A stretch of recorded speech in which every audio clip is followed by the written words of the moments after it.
نبی کی آواز کے ساتھ اپنی آواز ملائی تو گویا کہ آپ کے ایمان ضائع ہونے کے مترادف ہے، گویا کہ آپ کا ایمان برباد ہو جائے گا میرے بھائی. یہ ہے. اور جیسا کہ رب تعالیٰ نے ارشاد فرمایا سورہ حجرات کے آیت نمبر 1 سے 4 تک کے کہ اے وہ لوگوں جو ایمان لائے ہو اللہ اور اس کے رسول سے آگے نہ بڑھو. یا ایھا الذین آمنوا لا تقدموا بین یدی اللہ ورسولہ، کہ اے وہ لوگوں جو اللہ اور اس کے رسول پر ایمان لائے ہو تم اللہ اور اس کے رسول سے آگے نہ بڑھو. میرے بھائیوں، آگے بڑھنے کا مطلب کیا ہے؟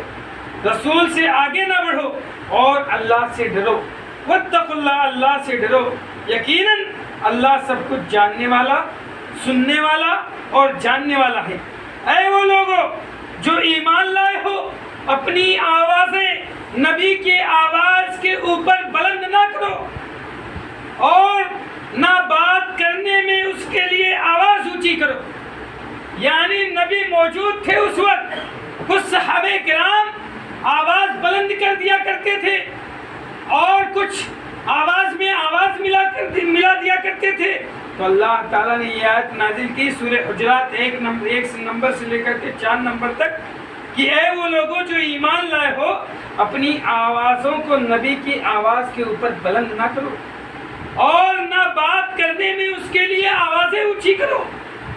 تمہارے باز کے لیے آواز اونچی کرنے کی طرح، یعنی جس طرح ہم آپس میں دوستوں احباب میں، اڑوسی پڑوسی میں، بھائی میں ایک دوسرے سے کھینچا تانی ہو جاتی ہے، ایک دوسرے کی آواز اونچی ہو جاتی ہے، ایسا تم نہ کرو جیسا کہ تم میں سے باز کا باز کرتا ہے. نبی کے سامنے ایسی باتیں تم نہیں کرو میرے بھائیوں. ایسا نہ ہو کہ تمہارے اعمال برباد ہو جائیں اور تم شور نہ رکھتے ہو، تمہیں پتہ نہ ہو کہ تم نبی کی آواز پر آواز ملا دیتے ہو، نبی کے سامنے بلند آواز سے باتیں کرتے ہو، چیختے ہو، چلاتے ہو اور نہ جانے کیسے کیسے نازیبا الفاظ بکتے ہو اور تمہیں پتہ نہ ہو، تمہیں عقل نہ ہو، تمہارے دل و دماغ میں یہ بات نہ ہو، تم جتنے اعمال کے وہ سارے کے سارے برباد ہو جائیں میرے بھائیوں. بے شک وہ لوگ جو اللہ کے رسول کے پاس اپنی آواز پست رکھتے ہیں یہی وہ لوگ ہیں جن کے دل نے تقویٰ کے لیے اللہ رب العزت نے آزما لیا. ان کے لیے بڑی بخشش اور بہت بڑا اجر ہے. کیسے لوگوں کے لیے؟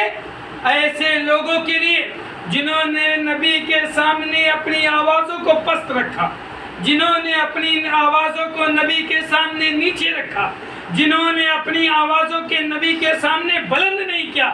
ایسے لوگوں کے لیے، ایسے لوگوں کے دلوں کو اللہ رب العزت نے تقویٰ کے لیے آزما لیا اور ان کے لیے بہت بڑی بخشش اور بہت بڑا اجر ہے میرے بھائیوں.